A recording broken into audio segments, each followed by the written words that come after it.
The Dry 2, Force of Nature is an Australian mystery thriller film written and directed by Robert Connolly.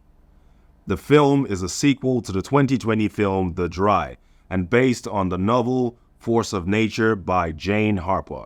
It stars Eric Bana reprising his role as Aaron Falk. Yo, Andrew here. Now, I must say, The Dry 2 has zero dryness in it. It's actually quite wet. And I feel like maybe that's something you might want to consider before you watch this movie.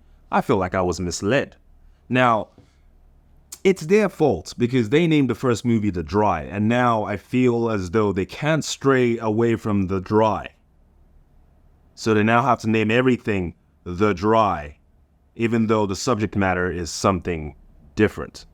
I feel like I had a negative tone about me. I actually quite like this movie. I absolutely digress. Now, here is the plot for those with short attention span. 5 women take part in a corporate hiking retreat deep in the Victorian mountain ranges. One of the 5 is a whistleblower and she disappears. Federal agents Aaron Falk and Carmen Cooper join the search in hope of finding her alive. The Dry 2 is actually a pretty good effort from Robert Connolly. I love seeing Australian movies that have that Hollywood high-budget feel and intrigue. This movie delivered on that. And with that said, here are pros and cons to this movie, followed by my ratings at the end. Let's start with cons. Con number 1. The name of this movie has nothing to do with the actual movie. Nothing in this movie has any dryness, and also, there is nothing in this movie that has anything to do with force of nature. It's a pretty silly con, but it is a con nonetheless. Con number 2. For an organized hiking retreat in this current era full of technology, those 5 ladies were ill-prepared to be that deep in the bush. Absolutely ill-prepared. Sure, the characters were not allowed to take their phone on the retreat, but then again, if you're gonna go that far into the bush, then you should have some kind of beacon for search and rescue, and they didn't have that.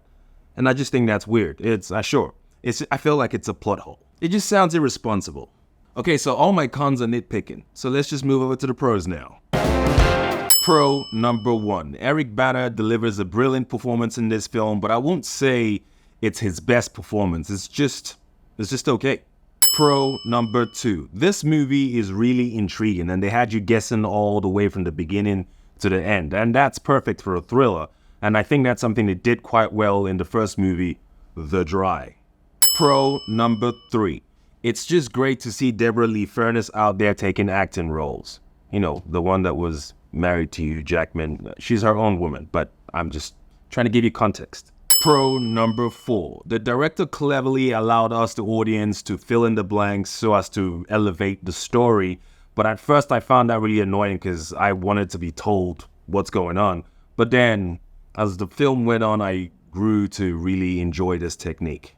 I'm going to go ahead and rate this movie a 7 out of 10 because it's a very calm watch and reminds me, or well, it feels like a less glamorous Knives Out. The whole whodunit type of genre. You can watch The Dry 2 Force of Nature without having to watch The Dry 1. The 2 films do not share the same storyline. It's more like a series at this point and quite enjoyable and intriguing to watch. And that's my 2 cents. Thank you so much for tuning in. And if this video brought you any value whatsoever, please like and consider subscribing. I would really appreciate that. And I'll see you guys in the next video. Peace.